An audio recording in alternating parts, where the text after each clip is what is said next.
আসসালামু আলাইকুম ভিউয়ার্স। আশা করি সবাই অনেক বেশি ভালো আছো।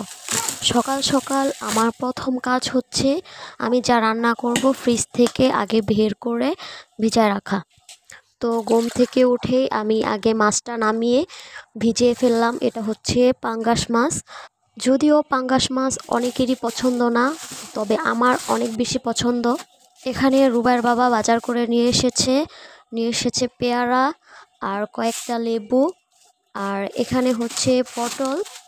ইদানিং পটল অনেক বেশি আনা হচ্ছে। পটল ছাড়া বাজারে নাকি তেমন কিছু পাই না। আর এখানে নিয়ে আসছে উস্তা, বেশ ছোট ছোট। এখানে আমি রান্না করার জন্য আলু আর হচ্ছে পটল কেটে নিয়েছি, আর হচ্ছে পটলের খোসাটা আমি ভর্তা বানাবো।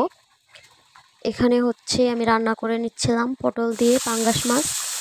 তো আমার রান্নাটা প্রায় শেষ, আর পটলের খোসা সিদ্ধ করে নিয়েছি।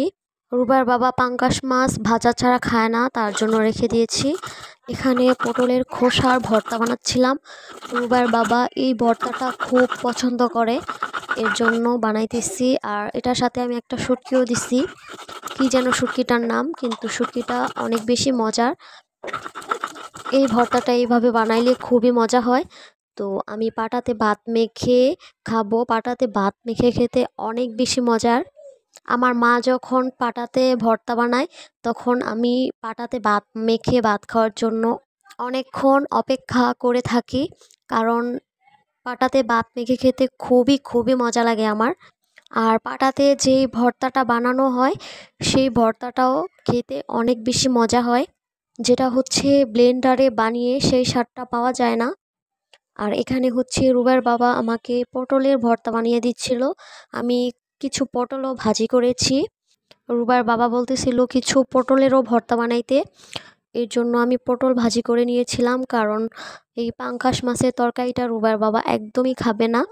তো এখানে রুবের বাবার দিয়া ভর্তা মাখাইতেছিলাম। আমি সব হাতে মাখানো ভর্তা রুবের বাবাকে দিয়ে মাখাই, কারণ রুবার বাবার বানানো ভর্তা অনেক বেশি মজা হয়। আর এখানে আমি আম কেটে নিয়েছিলাম।